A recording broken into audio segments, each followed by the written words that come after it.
There are a lot of attitudes that are being pushed towards us and upon us in 2020.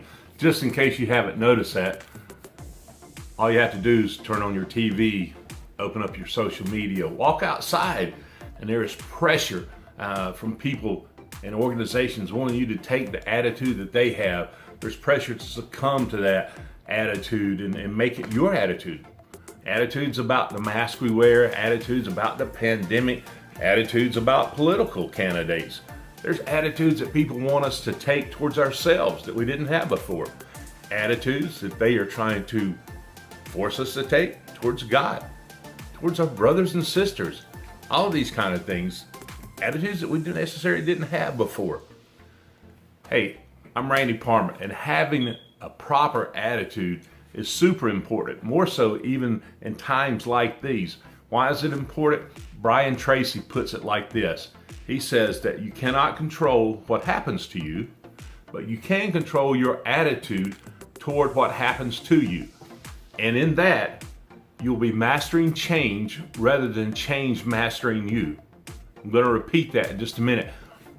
But I want to share with you an attitude for 2020, or suggest to you an attitude. Now let me reread what Brian Tracy said.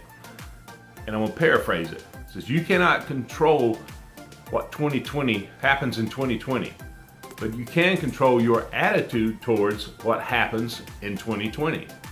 And in that, you will be mastering 2020 rather than 2020 mastering you. All right, so we've established a lot of pressure, a lot of people wanting us to take on different attitudes.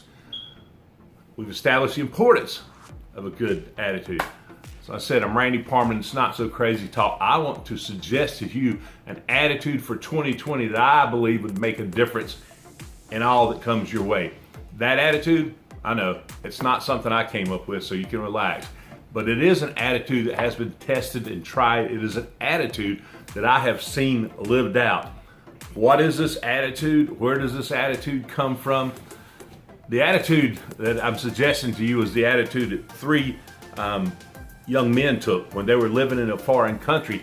And in this foreign country, their situation was this, that there was peer pressure put upon them. And this peer pressure was that they were to succumb to and bow down to the God of the world, the gods of the world. They were to forsake God, turn their back on him, and bow down to the God of the world. Sounds kind of familiar, right? So, in this situation, they were given the opportunity, and if they were told that if they did not bow down, they would face serious consequences. Matter of fact, those consequences, how serious were they?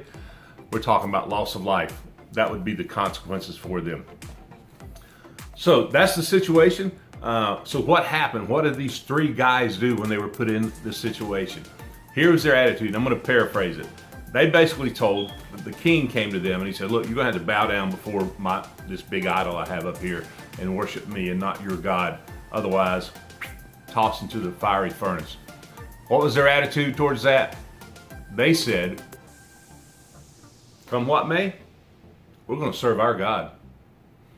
Let me read their words to you, the actual words. They said it this way to him. Said, if we are thrown into the blazing furnace, and it was blazing, the gentlemen that were sent to throw them into the fire was so hot it consumed them. Talk about a rough job. Wow. The God we serve is able to deliver us from it, and he will deliver us from your majesty's hand. But even if he does not, we want you to know, your majesty, that we will not serve your gods or worship the image of gold that you have set up. Maybe this will kind of give you an idea. Have you ever seen the iconic photo of the Hitler rally where everybody's got their hands raised to him, and then there's the one guy who's standing there kind of like this with his arms folded? So they were that guy before that guy was that guy. If you know what I'm seeing that photo, you know what I'm talking about. Oh man, you talk about peer pressure. Some of you have experienced peer pressure, maybe at school, maybe where you work and other things. And it may not be the same exact situation, like you're standing in the middle of some Hitler rally or a Nebuchadnezzar rally, but there are people out there who put peer pressure on you to forsake God and to bow down and to follow the idols, worship the idols of this world. It may not be some golden statue. It may be the idol of sensuality. It may be the idol of revenge or bitterness and these things. I mean, they want us to take these attitudes of hatred. But I suggest to you that in 2020, the attitude that we should take would be the same as these three young men. And that is, man, you know what? My God can deliver me. But whether he does or not, I'm going to still serve him. So come what may, I will serve God.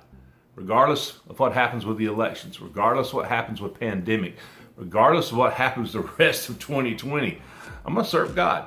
I said I've seen this lived out. I saw Mike live it out as he was preparing to go to his sentencing for a crime that he had committed before Christ, before he came to know Christ. And I watched him as he worked through this whole thing about, man, I don't even believe there is a God I think there is a God, to come into a saving knowledge of Christ. And then that thing about, man, God, please, if you'll deliver me, I'll follow you. Please, can you change this to the point where he said, you know what, I don't know. When I go to the sentencing, I may be sent to prison, back to prison, or I may be released. He was basically saying, come what may, I'm gonna follow God, because he said God will be with me either way. I've seen it lived out as people have faced sickness themselves or the sickness of loved ones, the loss of jobs and other things of that nature, where that they've had to go, come what may, I'm gonna follow God. It's not gonna change what I think and how I feel about God. So I want to encourage you that in 2020, in the face of all this craziness and chaos that is going on in our lives, that we will take the same attitude, come what may, I'm going to follow God. He will deliver us, and even if he doesn't, I'm going to follow him. So I know what some of you are wondering. Some of you probably think, okay, so what happened to the three guys? For those of you who don't know the story or unfamiliar with it, I encourage you to Google the story, or either to pick up a Bible and look it up. It is in the book of Daniel in chapter 3. If you go to verse 24. So if you're Googling it, just type in Daniel 3, 24, and it will take you to probably Bible Hub or something like that. Read the verse and read the rest of the story. You can find out what happened to them as a result of their attitude. If you have a Bible, look it up in there and read it yourselves and find out what happened to them because of their attitude. The second thing is, I do have a question for you. How do you think they arrived at this attitude?